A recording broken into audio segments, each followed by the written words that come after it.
바로 시작하겠습니다. 먼저 웨스트브롬과 사우샘프턴의 경기를 분석해 보도록 하겠습니다. 웨스트브롬 잉글랜드 2부 5위 패패 승무승입니다. 전반적으로 사우스햄튼 같이 주도권을 쥐는 스타일의 팀에게는 약했습니다. 최근 대결에서도 사우스햄튼에게 꽤 부진한 양상입니다. 다만 기본적으로 수비가 되는 팀이라서 버티는 능력은 가지고 있는 상황인데다 속공 상황에서 수비수 타운젠드의 속공이 높은 라인과 뒷공간을 노출하는 사우스햄튼을 공략하는 키가 될 가능성은 있어 보입니다. 사우스햄튼 잉글랜드 2부 3위 승무승승패입니다. 지난 경기에서는 사우스햄튼의 약점이 모두 나온 경기였습니다. 점유율을 가졌지만 브리스톨의 수비를 결국에는 뚫어내는데 실패한 양상이었고 속공과 세트피스를 이용해서 골을 쥐어짜내자 무너지고 만 것입니다. 일단 웨스트브롬도 지난 경기 상대인 브리스톨과 거의 비슷한 스타일을 가지고 있다는 점이 부담으로 작용할 가능성이 없지는 않아 보입니다. 웨스트브롬이 사우스햄튼 같이 주도권을 쥐고 공격적으로 하는 팀에게는 약한 편입니다.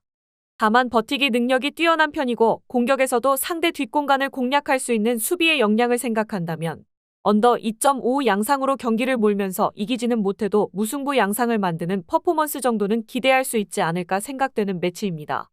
무승부 혹은 언더 2.5를 추천합니다. 다음은 비아레알과 헤타페의 경기를 분석해 보도록 하겠습니다. 비아레알 스페인 1부 13위 패무승무무입니다. 최근 헤타페를 상대한 오전에서는 3승 2무로 꽤 강했습니다.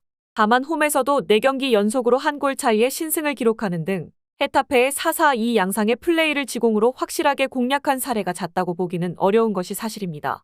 현재 파레호가 없는 상황에서 공격의 방향타를 잡아줄 유일한 자원이 없다는 사실도 제법 큰 누수라고 볼 수 있을 것으로 보입니다. 핵심 플랜에 필요한 중앙에서의 주도권을 보장하기는 어려운 상황입니다. 헤타페 스페인 1부 12 패승패 무승입니다. 원정에서는 실점률이 높아지면서 홈에서 보여주는 만큼의 퍼포먼스는 아닙니다. 다만 다득점 양상으로 가면서 빌바오 베티스 아틀레티코와 비기는 등 헤타페가 원정에서 마냥 무력한 양상은 아닙니다. 여전히 마요랄 그린우드의 폼이 유지되고 있는 상황이고 앞서 언급했듯이 비아레알을 거친 파울이 동반된 4-4-2로 잘 막아내는 면모도 있었던 것도 무시하기는 어려울 것입니다.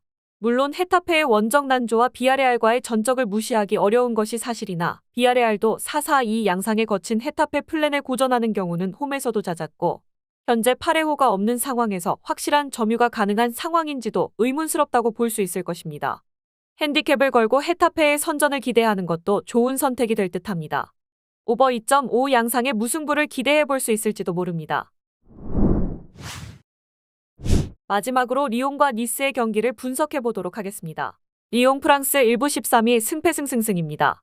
마티치가 합류하면서 중앙에서의 볼 소유와 수비가 괜찮아진 면모는 보여주고 있는 상황입니다. 다만 니스가 속공에 강한 상황인데 탈리아피코나 마티치가 모두 스피드가 장점이라고 보기는 어려운 자원이라는 점은 아쉬운 상황이라고 볼 여지가 있기는 할 듯합니다. 물론 리옹이 니스에게 효과적인 라인을 낮추고 보는 플레이로 접근할 가능성이 없지는 않을 것입니다. 니스 프랑스 1부 2위 승승무승패입니다. 지난 경기 3골을 허용했지만 단테가 퇴장당하기 전에는 중거리와 헤더로만 2골을 허용했을 뿐입니다. 결국 올 시즌 빅찬스에서 가장 좋은 면모를 보여주는 모나코도 전공법으로는 니스 공략에 실패했다고 볼 수 있습니다. 결국 니스의 결과는 상대의 전반적으로 낮은 라인을 얼마나 잘 공략할 수 있느냐에 달렸습니다. 다행히 모피 같은 자원들이 기동력에서는 리옹을 앞선다고 볼 여지가 있기는 한데 리옹이 보수적으로 나온다면 장담이 어렵기는 합니다. 니스가 스피드라는 면모에서 상대를 앞서고 있는 상황입니다. 따라서 니스가 속공에서 강한 면모를 보여줄 가능성이 높다고 봅니다. 니스의 하이브리드 압박에 대한 고평가도 여전히 유효한 것이기도 합니다. 물론 리옹이 낮은 라인을 구축하는 니스를 상대로 특효약인 방식을 취할 가능성도 배제하기는 어려운 것이 사실입니다. 니스의 승리를 예상합니다. 영상에서 알려드리는 내용들은 모두 1차 분석 내용들이며 2차 분석과 최종 조합픽은 영상 하단 고정 댓글 링크로 문의 주시면 안내 도와드리도록 하겠습니다. 시청해주셔서 감사합니다. 아직도 혼자 분석하고 계신가요? 이슬TV 스포츠 정보방에서는 실시간 스포츠 커넥션을 통한 소통하는 관리 시스템으로 확실한 수익을 전해드리고 있습니다. 정보방 입장 조건은 없으며 일반인들은 쉽게 접할 수 없는 배당 흐름 분석, 모든 경기 라인업과 결장자, 마지막으로 분석 모델링을 통한 최종 조합픽까지 무료로 제공해드리고 있습니다. 물론 마음에 안 들면 둘러보시고 나가셔도 됩니다. 혼자 하면 단기간으로 수익을 볼 수도 있겠지만 함께하면 장기간으로 꾸준한 수익이 가능합니다. 정보방 무료 참여하시고 꾸준한 수익을 원하시는 분들은 영상 고정 댓글 링크로 문의 주시면 안내 도와드리겠습니다. 늦지 않았습니다. 함께 합시다.